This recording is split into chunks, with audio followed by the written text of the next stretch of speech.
Order! Order! You are an incorrigible delinquent at times. Behave yourself, man!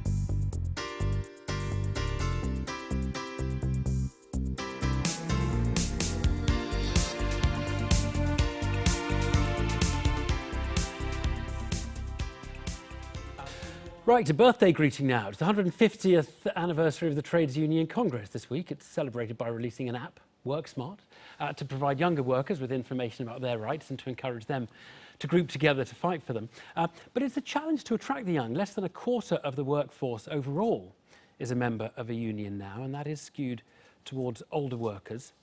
And last year, interestingly, was the one with the lowest number of strike days since 1891.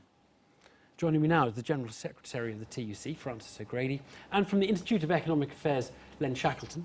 Evening both. 150 years on, what's your sort of view of the state of the unions at the moment? I think we're still nearly 6 million strong. We're 50-50 men and women nowadays.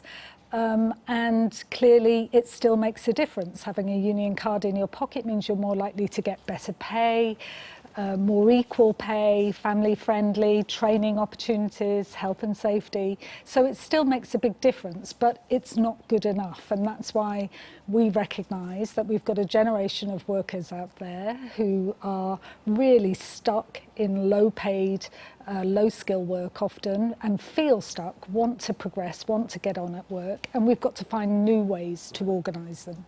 Where do you think they are at the moment, Len? Well, I think, I obviously listen to Francis on this, but I think that you can exaggerate the extent to which young people are disadvantaged in this kind of way. The average skill level in the workforce is going up. And, about 2/3 of the people with kind of 0 hours contract jobs, which you talk about, are actually part-time. They're not kind of career things. I think there's a more fundamental problem with unions, which I think are still rooted. We've just been watching, recalling the 1970s, and many union activists still behave as if the 1970s are here. We have the Southern Rail ongoing dispute, which is clearly a backward-looking thing about opening doors or shutting doors. Is this the kind of thing which attracts young people in the 21st century? I don't think it is. But I think what's at the heart of those disputes is people wanting a fair hearing. And certainly young people are telling us that actually they want their voice to be heard at work, and they don't feel that they're being treated with respect. A big issue for young people, for example, is shifts, and not being told when you're going to be called in for a shift, having them cancelled at the last minute, not earning enough to get sick pay, being denied holiday pay. These are really basic rights for young people. Do you accept that the sort of the balance of power in the labour market has maybe now tilted a bit far to the employers, towards the employer power? Well, I don't know. The labour market's changed dramatically, and I mean, one of the things which makes me think that unions aren't really part of the picture now is many of the things which you were speaking about, many of the benefits which people now enjoy in the workforce, not won by the unions. They were brought about by legislation, minimum wage, things like this. Who fought for the minimum wage if it wasn't unions? Well, actually, the unions were opposed to the minimum wage for many, many years. Rodney Bickerstaff was the absolute champion. But I also think, it's important to say young workers, if they're footballers, if they're firefighters, if they're student nurses or student teachers, they join unions just like anybody else. But we have got those workers in McDonald's, TGI Fridays that we're beginning to organise. We want to see many more of them. But Francis, your membership is, I was just looking for the preparation. It is staggering.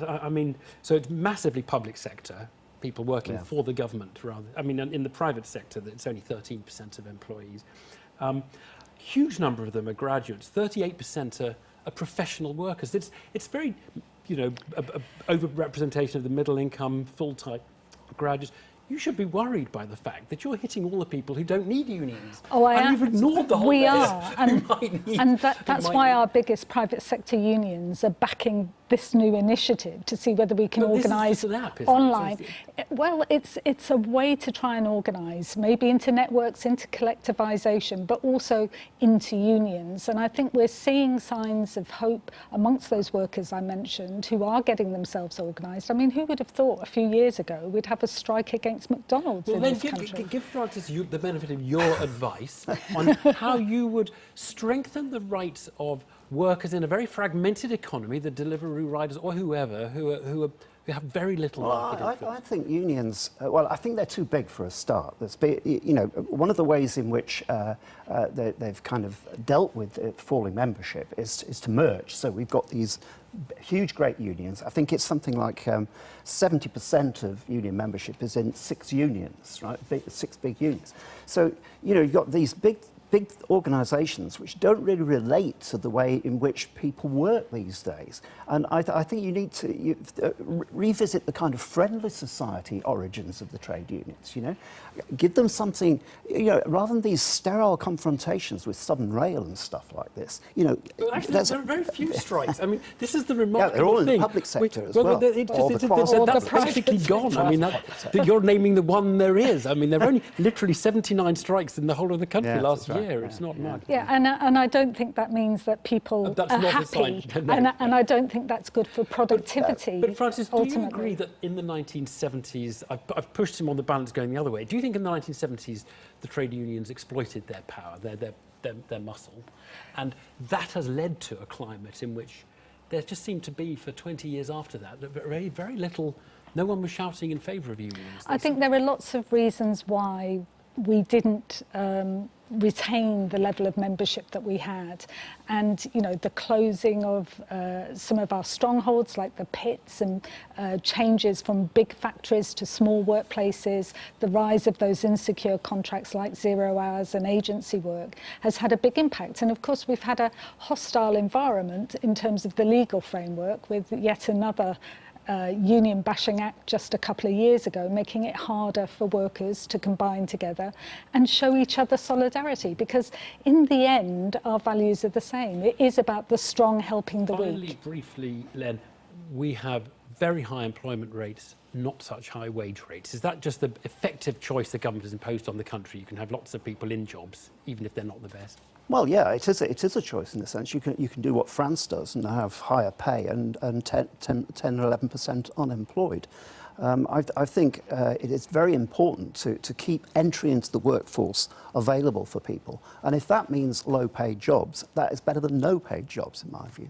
I don't think that's good enough nowadays, is it? We need decent work for everybody. We'll leave it there. Happy birthday Thank to you. Anyway, thank you both very much indeed.